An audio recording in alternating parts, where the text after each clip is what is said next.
Endemic epidemiology.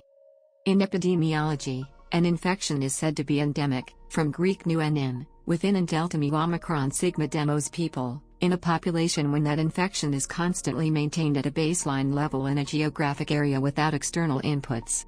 For example, chickenpox is endemic, steady state, in the UK, but malaria is not. Every year, there are a few cases of malaria reported in the UK, but these do not lead to sustained transmission in the population due to the lack of a suitable vector, mosquitoes of the genus Anopheles.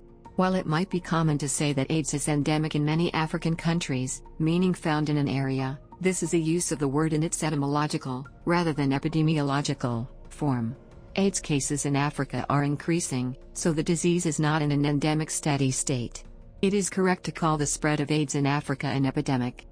For an infection that relies on person-to-person transmission to be endemic, each person who becomes infected with the disease must pass it on to one other person on average. Assuming a completely susceptible population, that means that the basic reproduction number, R0, of the infection must equal 1.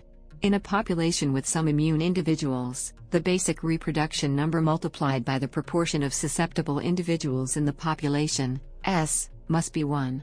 This takes account of the probability of each individual to whom the disease may be transmitted being susceptible to it, effectively discounting the immune sector of the population. So, for a disease to be in an endemic steady state it is.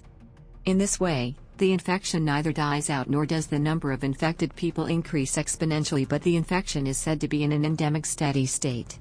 An infection that starts as an epidemic will eventually either die out, with the possibility of it resurging in a theoretically predictable cyclical manner, or reach the endemic steady state, depending on a number of factors, including the virulence of the disease and its mode of transmission. If a disease is an endemic steady state in a population, the relation above allows us to estimate the R0, an important parameter, of a particular infection.